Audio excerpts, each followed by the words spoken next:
உறவுகளே, இன்னைக்கு 3 விஷயம். ஒன்று, ஒரே நாளில் 1,00,000 கோடி. ஆமாப்பு, 1,00,000 கோடி. 1 கோடி 1 கோடிப்ப நீ பார்த்த. ஆமாப்ப 1 கோடிப்ப அப்படின்னால நீ பார்த்த. நான் பார்த்தேன் 1,00,000 கோடி. அது காமெடி போன ஆச்சு. இது காமெடியில் சரவெடி. தமிழ்நாடு நேற்று பண்ண பிஸ்னஸை கேட்டால் மிரண்டு போவீங்க.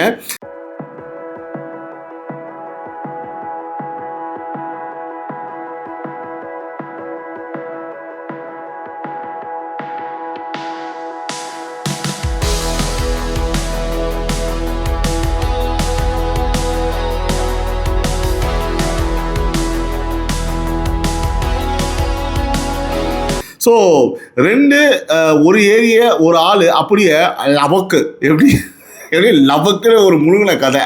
நம்ம யார் என்ன கதை நீங்கள் நிறைய பேர் பார்த்துருப்பீங்க, மிஸ் பண்ணிடாதீங்க. சரியான ஸ்டோரி, ஓகேங்களா? ஸோ ஒரு ஏரியாவே முழுங்கியிருக்கேன். என்ன பாருங்களேன், எப்பாடி சாமி உன்னை பற்றி எனக்கு தெரியும். அப்பா ஆத்தாடி ஆத்தா, எவ்வளோ பேர் திருட்டு பசங்களாக இருக்கானுங்க. ஸோ அதே மாதிரி அவர் மகன், அதாவது அந்த முன்னாள் அமைச்சருடைய அந்த மகன் 124 ஏக்கர் ஒரு ஏரி. ஸோ 3வது வந்து பார்த்தீங்கன்னா சென்னையில் வந்து வீட்டு வரி வந்து டபுள் ஆச்சுன்னு கோவப்படுறீங்களா? என்னடா சொல்கிற, டபுள் ஆயிடுச்சா அப்படின்னு கேட்குறீங்களா? டபுள் ஆயிடுச்சு.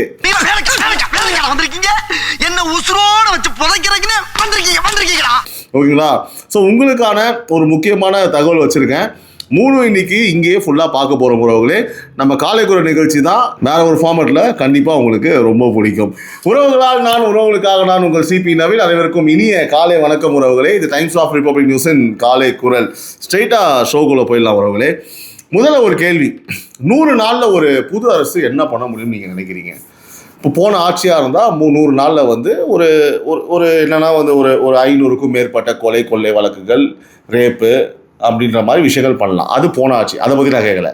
இப்போ வந்திருக்கக்கூடிய தாவேக அரசு. ஸோ நேற்று வந்து பார்த்தா சென்னை கிண்டியில் ஒரு பதில் வந்துச்சுங்க. அந்த 100 நாளைக்கு வெற்றி தமிழ்நாடு முதலீட்டாளர் மாநாடு. ஸோ முதல்வர் விஜய் தலைமையில் நடந்ததுங்க இது. இப்போ முதல்வர் அலுவலகம் வந்து பார்த்தீங்கன்னா அஃபிஷியலாக வந்து வெளியிட்ட எண்களை வந்து நான் சொல்கிறேன், கவனமாக கேளுங்க. அதாவது இந்த ஒரே மாநாட்டில் 97 புரிந்துணர்வு ஒப்பந்தங்கள், மொத்த மதிப்பு எவ்வளோ தெரியுமாங்க? 67,452 கோடி. இதனால் வரப்போகும் வேலை வாய்ப்பு 1,06,000க்கும் மேலே. ஸோ அதோட நேற்றே 8 திட்டங்களுக்கு அடிக்கல், 5 திட்டங்கள் தொடக்கம், 13 புது கட்டடங்கள் திறப்பு, 20 பேருக்கு அப்பொழுதே பணி நியமன ஆணை. எல்லாம் சேர்த்து தாவேக அரசு பொறுப்பேற்ற 100 நாட்களில் 1,00,000 கோடிக்கு மேலே முதலில் வந்திருக்குன்னா இப்போ கம்பேர் பண்ணுங்க. அந்த நாள் முதல் இந்த நாள் வரை வண்டியை விடவில்லை. வண்டியை விடாம நாள் கணக்கா சுத்திட்டு இருக்கா? என்ன ராமலிங்கம் ஆலையை பார்க்க முடியல, எப்படி இருக்க?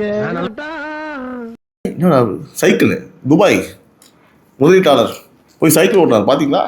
ஷாருக் கான் போஸ் இப்படி நின்றுந்தார், போஸ் கொடுத்தார் நம்முடைய முன்னாள் எம்எல்ஏ அவர்கள்.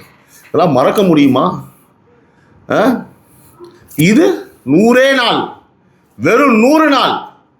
எங்கே போகுது இந்த காசுன்னு பார்த்தா அதையும் சொல்கிறேன். எந்த காசு? இப்போ இந்த 1,00,000 கோடி டேட்டா சென்டர்ஸ் துறைக்கு தான் அதிகபட்சம் 26,417 கோடி. அப்புறம் ஆட்டோமொபைல் 17,073 கோடி. புதுப்பிக்கத்தக்க எரிசக்தி 15,787 கோடி. மாவட்ட வாரியாக காஞ்சிபுரம் வந்து பார்த்தீங்கன்னா ஃபஸ்ட்டு 31,004 கோடி. அதோட ஆஸ்திரேலியா, ஜெர்மனி, ஜப்பான் 16 நாடுகள்லேருந்து 22,268 கோடி வரை இருக்குது உறவுல. இப்போ திருநெல்வேலி, தூத்துக்குடி, கிருஷ்ணகிரி, தென் மாவட்டங்களுக்கும் இந்த திட்டங்கள் வந்து போகுது. அங்கேயே வந்து பார்த்தீங்கன்னா ஒரு 61,480 பேருக்கு வந்து வேலைன்னு சொல்கிறாங்க. இப்போ நேர்மையான ஒரு விஷயம் என்னன்னா, எதிர்கட்சி பக்கத்துல இருந்து 2 கேள்வி வந்திருக்கு. இந்த 97 ஒப்பந்தங்களை பற்றி கூடுதல் வெளிப்படைத்தன்மை வேணும்னு. மச்சி இவன்டா. ஆமாடா இவன்டா. எவன்டா? டேய் பிச்சிருவோம் உங்களை, விளையாடுறீங்களா ராஸ்கல்ஸ், ஸ்டூபிட். வெள்ளை அறிக்கை கேட்டு போனது வந்து வெள்ளை அறிக்கை கேட்டால் வெள்ளை பேப்பர் எடுத்து காமிச்சிங்க, ஞாபகம் இருக்கா?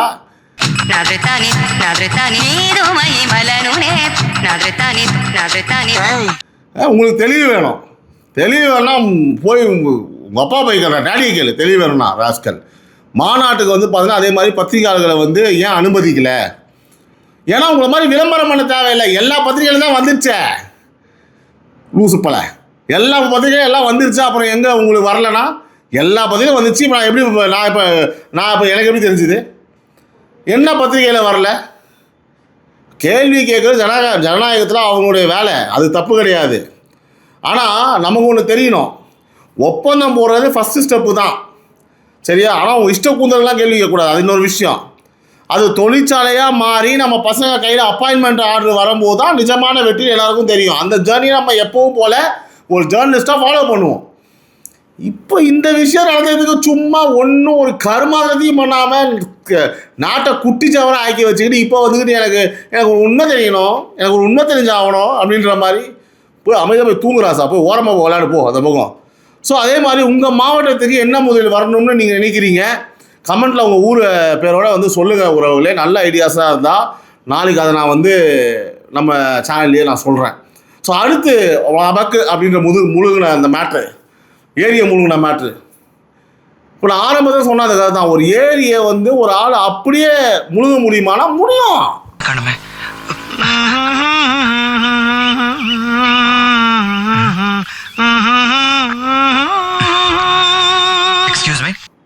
அஃப்கோர்ஸ் கேளுங்க, இது ஒரு ஊழல் புகார் கதை.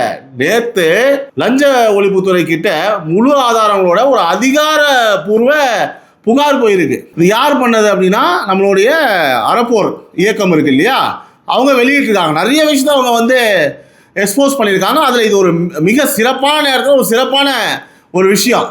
ஏரியில் மண் அள்ளுவதில் முன்னாள் அமைச்சர் ஏவாவேலு முறைகேடுகளில் ஈடுபட்டதாக அறப்போர் இயக்கம் சார்பில் லஞ்ச ஒழிப்புத்துறையில் புகார் அளிக்கப்பட்டுள்ளது.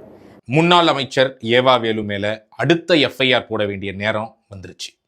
ஈவி வேலு அப்படின்னா ஏரி விழுங்கி வேலு அப்படின்னு அர்த்தம் போல. சொல்றது எல்லாம் அந்த புகாரில் இருக்கிற குற்றச்சாட்டுகள் நினைவில் வச்சுக்கோங்க, ஆனா ஆதாரத்தோட. இருக்கிறதெல்லாம் பொதுவாய் போனால் திருடுற வேலையும் இருக்காது, பதுக்குற வேலையும் இருக்காது. கதையோட கலை என்னன்னு கேட்டீங்கன்னா, திருவண்ணாமலை மாவட்டம் மலப்பம்பாடின்னு ஒரு ஊர், சரியா? அங்க 124 ஏக்கர் ஒரு நிலம்.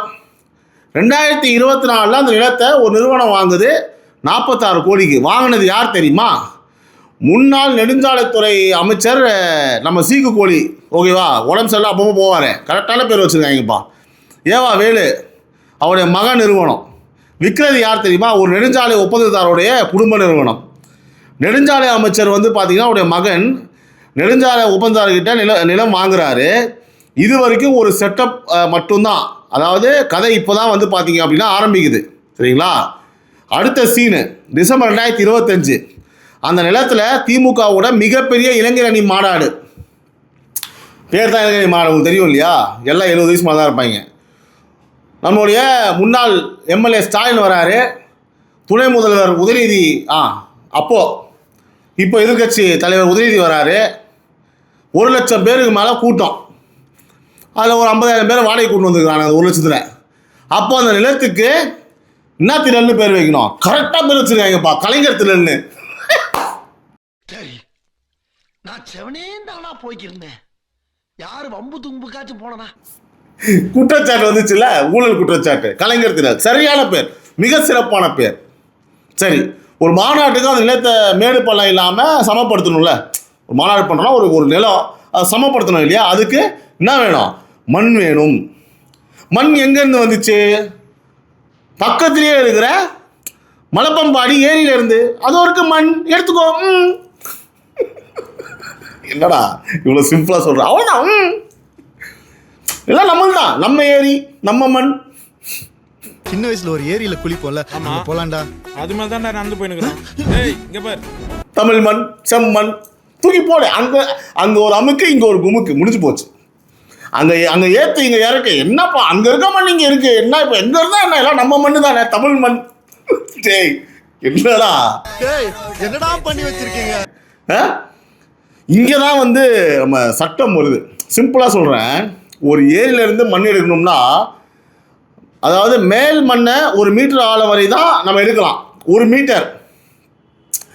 அதுக்கு மேலே எடுக்க யாருக்கும், எந்த கலெக்டருக்கும் கூட அனுமதி கொடுக்கவே முடியாது. இது சட்டம். ஆனால் புகார் கொடுத்த அமைப்பு நேரடியாக அந்த ஏரிக்கு போய் நம்ம அறப்போர் இயக்கம் டேப்பை வச்சு அளந்து டேட்டு டைமு ஸ்டாம்போட ஃபோட்டோ வீடியோ எடுத்து கரெக்டாக சில இடங்களில் 5 மீட்டர் 6 மீட்ரு 7 மீட்டர் வரைக்கும் இருக்குது ஏவா வேலை இருக்கிற மாதிரி.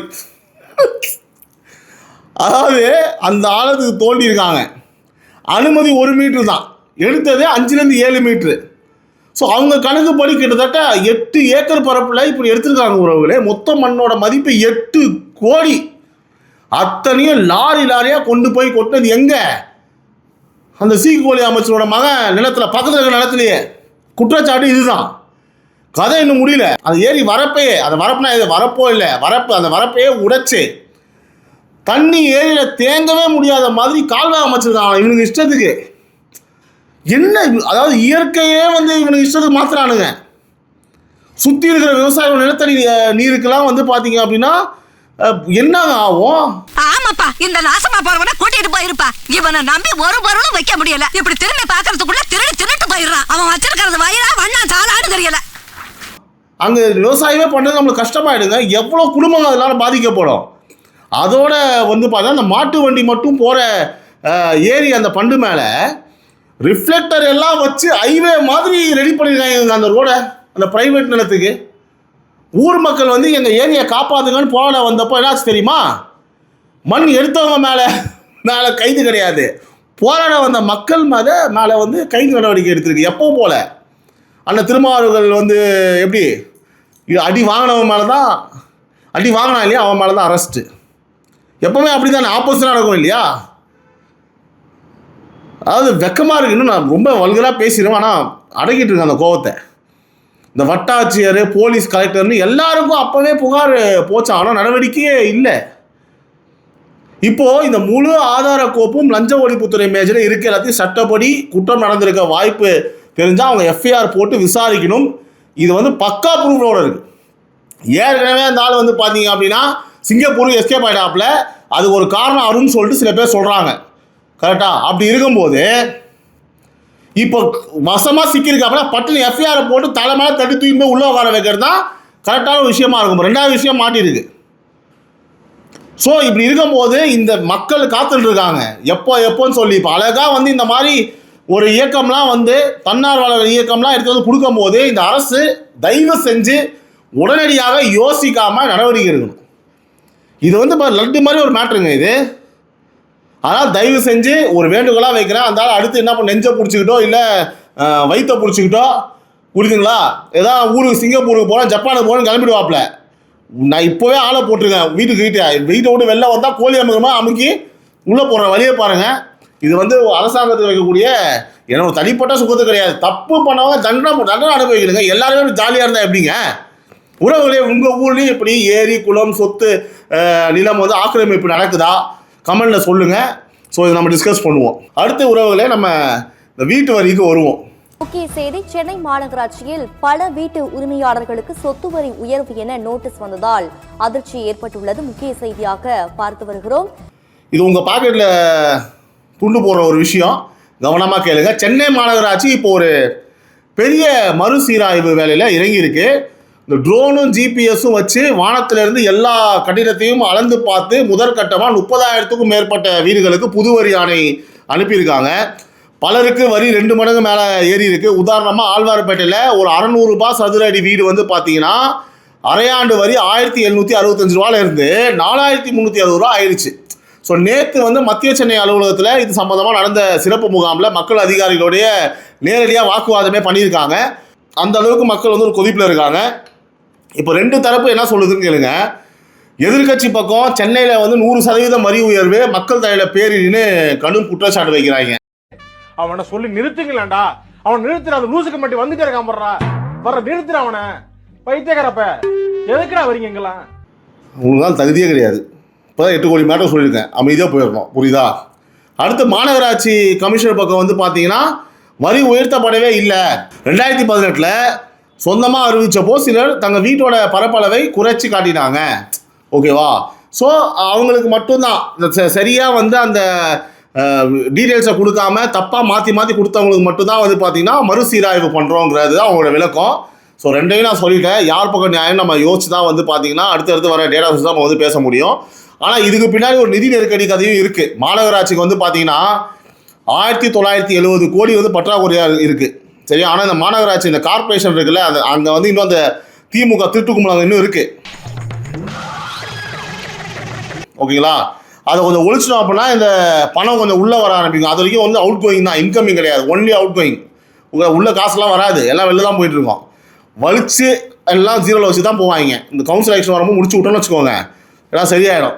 அதே மாதிரி 200 கோடி வரை நிலுவையில் இருக்குது. காசு தேவை, அது அந்த உண்மை தான். அதனால் வந்து இந்த மாதிரி இருக்கிறதுக்கு வாய்ப்புகள் இருக்கலாம். இப்போ மிக முக்கியமான தகவல் என்னன்னா உறவுகளே, இது உங்களுக்கு நேரடியாக பயன்படும் சொல்கிறேன் கேளுங்க. உங்கள் வீட்டுக்கு இப்படி புது வரி ஆணை வந்து அது தப்புன்னு நீங்கள் நினச்சா கை கட்டி உட்கார வேணாம். ஆணை வந்த 15 நாளுக்குள்ளே உங்கள் வட்டார துணை கமிஷனர் மேல்முறையை நீங்கள் பண்ணலாம்.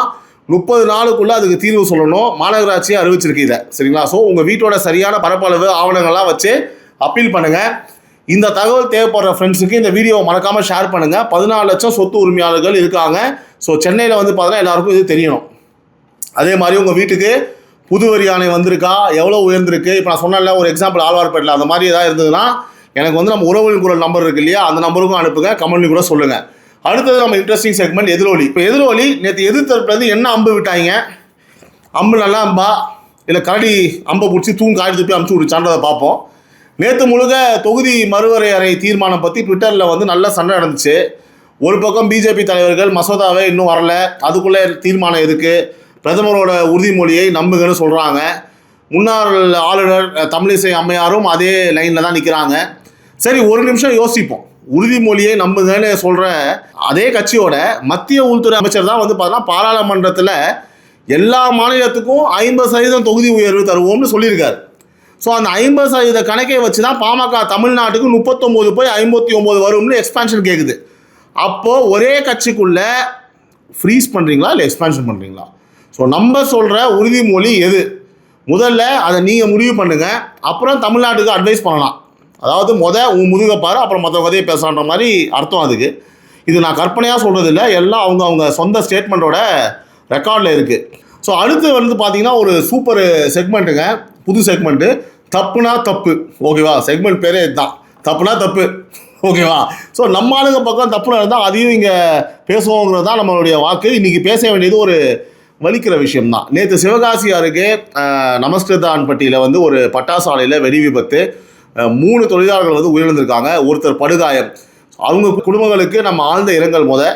இப்போது கசக்கிற உண்மை சொல்லணும், கடந்த மாதம்தான் இதே சிவகாசி பக்கத்தில் செங்கமலைப்பட்டியில் வந்து பார்த்திங்கன்னா ஒரு சட்டவிரோத பட்டாசு குடோனில் வெடி விபத்தில் 2 பேர் போனாங்க. ஒரு மாதத்துக்குள்ளே அதே பகுதியில் மறுபடியும். ஸோ இது கோயின்சிடன்ஸ்லாம் இல்லைங்க, இது ஒரு பெரிய ஒரு சட்டத்தை ஒரு ஓட்டை மாதிரி தெரியுது. தீபாவளி சீசன் நெருங்குது, ஆலைகளில் வேலை அதிகமாகும், அதனால் ஆபத்தும் அதிகமாகும்.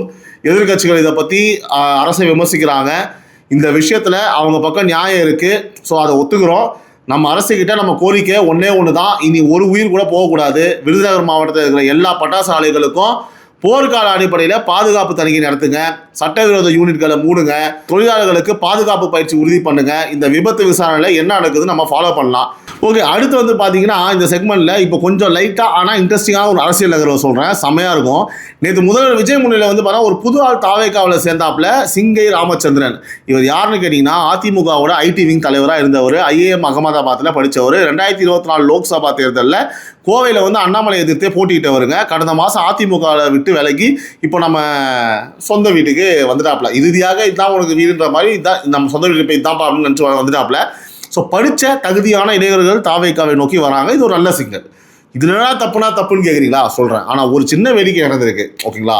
அவர் சேர்ந்த அதே நாளில் 2016 ஓகேங்களா, அவர் ஜெயலலிதா காலில் விழுந்து அப்பாவை போலவே நானும் அப்பாவை போலவே நானும் கடைசி வரை விசுவாசியாக இருப்பேன்னு சொன்ன பழைய வீடியோ இணையதளத்தில் வைரல் ஆயிடுச்சு.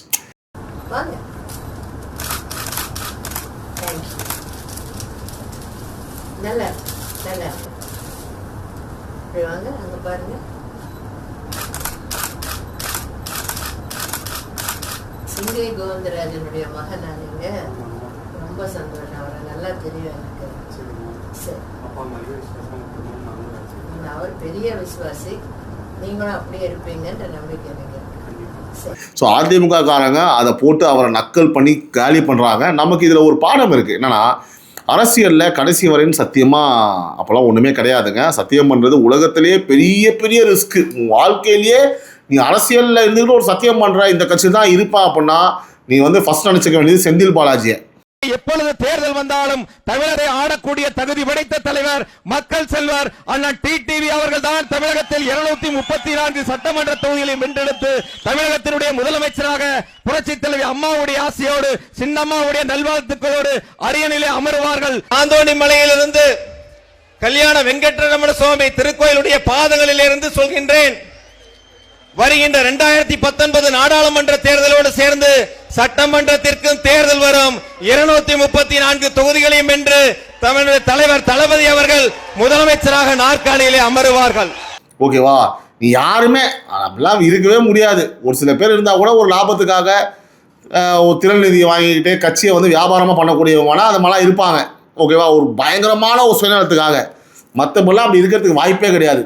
ஸோ அதனால் இனிமேல் அந்த சத்தியம்லாம் வந்து பண்ண வேணாம். அமைதியாக எடுத்துக்கிட்டு போக வேண்டியது தான். சூழ்நிலைக்கு ஏற்ப மாறதான் செய்யும். அரசியல் நிறந்த எதிரியும் கிடையாது, நிறந்த நண்பனும் கிடையாது. இதுதான் உண்மை.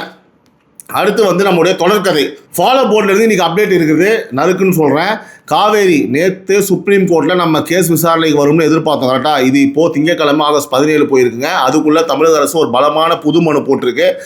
ஜூன்லேருந்து இது வரைக்கும் நமக்கு வர வேண்டிய தண்ணியில் கிட்டத்தட்ட 27 அளவு தண்ணி டிஎம்சி பற்றாக்குறைன்னு கணக்கே வந்து பார்த்திங்கன்னா போட்டு காட்டியிருக்காங்க. ஸோ நல்ல விஷயம் என்னென்னா காவேரி பகுதியில் மழை பெய்யறதுனால உபரி தண்ணி இப்போது தமிழகத்துக்கு வந்துக்கிட்டு தான் இருக்குது. ஆனால் உரிமை தான். கோர்ட்டில் என்ன ஆகுதுன்னு நம்ம வந்து பார்த்தோன்னா திங்கக்கிழமை பார்க்கணும். கொடுக்க வேண்டிய தண்ணியை ஒழுங்காக கொடுத்துருங்க. ஏன்னா அதுதான் நல்லது. இது வந்து பார்த்திங்கன்னா அந்த பக்கமும் இந்த பக்கமும் ஒரு வின் சுச்சுவேஷனாக இருக்கணும். ஸோ அதாவது கோர்ட்டோட ஆர்டர்ஸை வந்து மதிக்கணும். இது வந்து ரொம்ப தவறான செயல். பாருங்கள், அடுத்து திமுக உள்ள என்ன நடக்குது அப்படின்றத நம்ம சொல்ல போகிறேன். நேற்று ஒரு நாளில் வந்து பார்த்திங்கன்னா 2 கதை வெளியே வந்துச்சுங்க.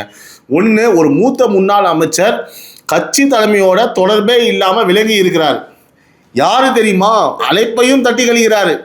ஸோ 2, தோல்வி காரணமாக மாவட்ட செயலாளர்களுக்கு குட் பை சொல்ல ஏன் தயக்கம்?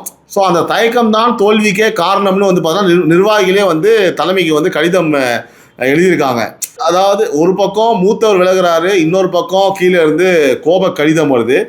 இந்த கதை வந்து எங்கே போகுதுன்னு பார்த்துக்கிட்டே இருப்போம். சரிடா, யாரா அப்படின்னு தானே கேட்குறீங்க? நம்ம செந்தில் பாலாஜி தான். யாரையும் போய் பார்க்கறது கிடையாதான், விலகி நிற்கிறாப்லையா. ஓகேவா? ஸோ சென்னையில் இருந்தாலுமே நான் சென்னையிலேயே இல்லையா, நான் எதுவுமே இல்லையா அப்படின்றாராம். ஸோ யாரை நம்பி யாரு கேட்டான்னு தெரில. இந்த ஆளை நம்பி அந்த ஆள் கேட்டானா, அந்த ஆளை நம்பி இந்த ஆள் கேட்டானா, இவனை நம்பி அவன் மோசம் போனானா, அவனை நம்பி இவன் மோசம் போனானா அப்படின்றதெல்லாம் நம்மளுக்கு தெரியாது. ஆக மொத்தம் வந்து பார்த்தீங்க அப்படின்னா ஏதோ மனக்கசப்பு. சரிப்பா, ஏதோ ஒன்று வாப்பா, ஏன்னா இருந்தாலும் வருமானம் பண்ணி கொடுக்குற ஒரு ஆடு மாதிரி செந்தில் பாலாஜி. ஓகேவா? ஸோ எப்பா உங்ககிட்ட மாட்டினது போதும், என்னை விட்டுருங்க, நான் போகிறேன். நீ வச்சு என்னை கசாப்பனா விட மாட்டீங்க போல இருக்கு. நான் வந்து சென்ட்ரல் கவர்மெண்ட்டில் ஏதாவது அந்த பக்கம் சென்ட்ரல் மினிஸ்டர்ஸை கையில் வச்சுக்கிட்டு நாங்கள் லாபி பண்ணி என் கேஸை முடிச்சிருவேன். எப்பா சாமிகளா போதுனாலும் ஓடுறாப்லையான்னு தெரில, என்ன கணக்குன்னு தெரில. இது ஒரு பத்திரிகையில் வந்த தகவல், உங்களுக்கு நான் சொல்லிட்டேன். ஸோ அடுத்தபடியாக நான் சொன்ன இந்த மாவட்ட செயலாளர் மேட்டர் இருக்குது இல்லையா, நீக்கிறதுக்கு ரோசியாக சொல்லிட்டு, அதாவது ஸ்டாலின் அவர்கள் வந்து பார்த்திங்கன்னா அந்த மாவட்ட செயலாளர்களை வந்து நீக்கிறதுக்காக யோசிக்கிறாங்க, இன்னும் நிறைய மாற்றங்கள் கொண்டு வந்து யோசிக்கிறாங்கன்னு ஒரு கடிதம் எழுதியிருக்காங்க. நீங்கள் யோசிச்சுனே இருக்கிறதுக்குள்ளே வந்து பார்த்தீங்கன்னா கட்சி காணாமல் போயிடும். அப்புறமேல வந்து பார்த்தீங்கன்னா உறுப்பினர் நீ கை விட்டு தான் என்னோட நிலைமை வந்துட போகுதுன்னு அவங்க பயப்படுறாங்க. கட்சியாரங்க பயப்படுறாங்க, நான் பயப்படல. ஓகேவா? திமுக ஒரு பலமான ஒரு கட்சியாக இருந்தது, இப்போ வந்து பலமற்று போய்கொண்டே இருக்கிறது. அப்படியே வந்து சரிஞ்சுக்கிட்டே வருது. அதனால் எவ்வளோ சீக்கிரம் அதை நட்டி நிமித்தி அப்படி மக்களுக்கு நல்லது பண்ணி நீங்கள் பண்ண முடியுமோ கரெக்டாக அதை பண்ணிவிடுங்க. ஓகேவா? அவ்வளோதான், நம்மளை முடிச்சு விட்டீங்க போங்க. அடுத்து கோவை மாணவர் வழக்கு. இந்த கேஸில் இப்போ இன்னும் பல தரப்பு குற்றுகள் வந்துக்கிட்டே இருக்குங்க. ஸோ நான் எதையும் உறுதியாக சொல்ல மாட்டேன், ஏன்னா எது உண்மைன்னு இன்னும் நம்ம நிரூபணம் ஆகலை. ஸோ திங்கள் வந்து சபையில் அரசு விரிவான பதில் சொல்லணும்னு அறிவிச்சிருக்காங்க. அன்றைக்கி என்ன வருதோ அது அப்படி நம்ம வந்து இந்த கோவை மாணவர் வழக்கில் நம்ம பேசலாம். அடுத்து நம்மளுடைய எஃப்ஐஆர் அரெஸ்ட். உறவுகளே, காவல்துறை நேற்று வெளியிட்ட அஃபிஷியல் தகவல் உங்களுக்காக. இந்த ஐநாவரம் பக்கம் இருக்கீங்களா நீங்கள்? 66 வயசு ஒரு பெயிண்டரு இரவு வேலை முடிச்சுட்டு நடந்து வீட்டுக்கு போயிட்டுருக்காரு. அந்த பஸ் டிப்போ பக்கத்தில் 2 பேர் வந்து வழிமறித்து கத்தியை காட்டி அந்த பெரியவரை வந்து கீழே தள்ளி சட்டப்பை இருந்தால் 400 ரூபா, ஏதோ 400 ரூபா கூட இல்லை, 200 400 யாரா இருப்பா இது? இந்த பிசிக் எங்கேயோ பார்த்த மாதிரி இருக்கே, ஒரு வேலை ஐயாச்சாமியா இருக்குமோ? சரி, நம்மளுக்கு எது 400 பிடிங்கிட்டு ஓடிட்டாங்க. 400 ஒரு தாத்தாவை இப்படி பண்ணுறாங்க பாருங்க. ஸோ போலீஸ் 2 பேரையும் அடுத்த நாளே பிடிச்சிருக்காங்க. பிடிச்சி பார்த்தா ஒருத்தன் மேலே 11 வழக்கு, இன்னொருத்த மேலே 9 வழக்கு, 2 பேரையும் பழைய குற்றவாளிங்க. ஸோ அதான் சொல்கிறேன் இல்லையா, நான் சொல்லினே இருக்கிறேங்க, இந்த பழைய குற்றவாளிங்க தான் மீண்டும் தப்பு பண்ணுறாங்க.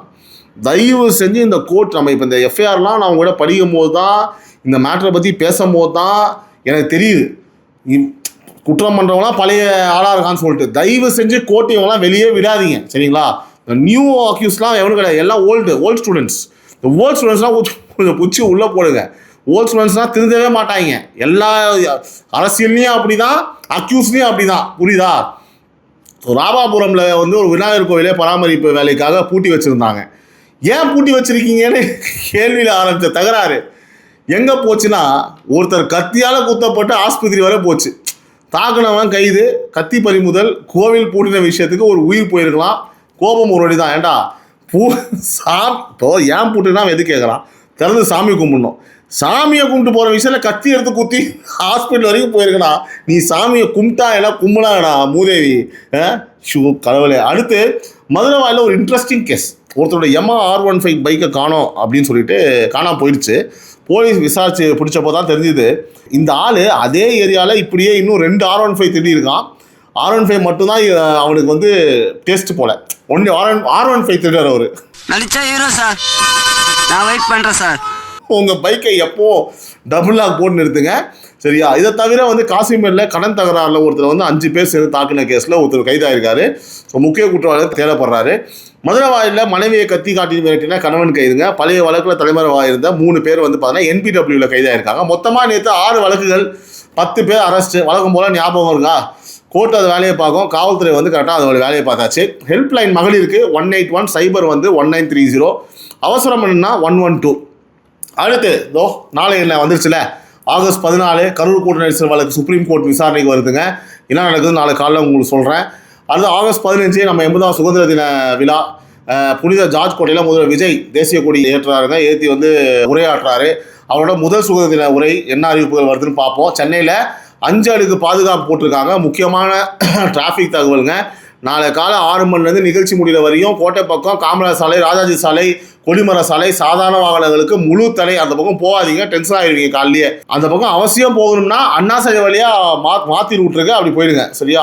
பொது வாகனங்களுக்கு தீவுத்திரல் 9வது கேட்டில் பார்க்கிங்கு. அன்றைக்கும் நாளைக்கும் சென்னையில் ட்ரோன் பறக்கிறதுக்கு தடை, ஞாபகம் வச்சுக்கோங்க.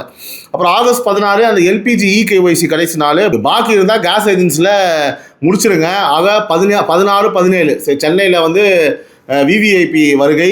மீனம்பாக்கம், கிண்டி, டி நகர், அரும்பாக்கம்லாம் ரெட் ஜோனு. ட்ராவல் பிளானை கொஞ்சம் அட்ஜஸ்ட் பண்ணிக்கோங்க. அப்புறம் திங்கட்கிழமை ஆகஸ்ட் 17 இந்த மாதத்தோட சூப்பர் நாள். ஒரே நாளில் 4 பெரிய விஷயம். காவேரி கேஸ் சுப்ரீம் கோர்ட்டில், அந்த மேகமலை விவகாரம் சபையில் வந்து பார்த்திங்கன்னா ஃபுல் விவாதம். அடுத்து வந்து பார்த்திங்கன்னா கோவை வழக்கு அரசு விரிவான பதில். இன்னொன்று முக்கிய கோர்ட் கேஸு. அன்றைக்கி காலை குரலில் மிஸ் பண்ணவே கூடாது. நீங்கள் என்றைக்கு ஆகஸ்ட் 17 என்றைக்குமே மிஸ் பண்ணக்கூடாது. இதுதான் நான் பொதுவாக சொல்லிடுறேன், ஓகேங்களா? அடுத்ததாக முடிஞ்சிச்சு, அவ்வளோதான். ஸோ எப்பவும் போல் நம்மளுடைய காலை குரல் இன்றைக்கி வந்திருக்காது. ஆக்சுவலாக கொஞ்சம் உடம்பு முடியல. என்னடா உடம்பு முடிய இரும்பி காட்டுறியான்றீங்களா? சத்தியமாக உடம்பு முடியலங்க, மாத்திரையை போட்டு பேசிட்டு இருக்கிறேன், அதனால் வந்து வரல. அதே மாதிரி உங்களுடைய காலை குரலோடைய பேட்டர்ன் இப்போ உங்களுக்கு மாறி இருக்கும். நிறைய பேர் இது எங்கிட்ட எதிர்பார்த்தீங்க. இதே மாதிரி வந்து ஷோ இப்படி தான் அப்படியே ஜாலியாக போகும். முக்கியமான விஷயங்களை மட்டும் உங்களை பகிர்ந்துருக்கிறேன் கரெக்டாக ஷார்ட் வெர்ஷனில். அதே மாதிரி கமெண்ட் பண்ணுங்கள். இந்த சேஞ்சஸ், இந்த அப்டேட்ஸ்லாம் வந்து, இந்த அப்கிரேட் வெர்ஷன்லாம் வந்து உங்களுக்காக தான் லைட்டாக மாற்றி அப்படியே கொண்டு போகிறது. ஸோ கண்டிப்பாக கமெண்ட் பண்ணுங்கள் எனக்கு. நீங்கள் கமெண்ட் பண்ணால் தான் இது எப்படி இருக்குது, இன்றைக்கி நம்ம ஸ்கிரிப்ட் எப்படி இருந்தது, இன்றைக்கி நம்மளுடைய நரேஷன் எப்படி இருந்தது அப்படின்றத கமெண்ட் பண்ணுங்கள். உறவுகளால் நான், உறவுகளுக்காக நான், உங்கள் CP நவீன். இது டைம்ஸ் ஆஃப் ரிப்பப்ளிக் நியூஸின் காலை குரல். இந்த நாள் இனிய நாளாக அமைய என்னுடைய மனமார்ந்த வாழ்த்துக்கள் உறவுகளே. மீண்டும் உங்களை நாளை காலை குரல் நிகழ்ச்சியை சந்திக்கிறேன். அதற்கு இடைப்பட்ட கேப்பில் ஏதாவது வீடியோ போடுற மாதிரி தான் நோட்டிஃபிகேஷன் வரும். அதையும் போய் பாருங்கள். அது போய் பார்க்கறதே கிடையாது. எல்லாம் வெளிநாட்டில் இருக்கிற சப்ஸ்கிரைபர்ஸ் போலுது. திடீர்னு வராங்க, திடீர்னு போகிறாங்க, திடீர்னு வருது, திடீர்னு போகிறதுன்ற மாதிரியே ஒரு மாதிரி ஷாக்கிங்லேயே இருக்குது. ரைட், ஓகே வரவங்களே. Love you all, take care, bye, see you.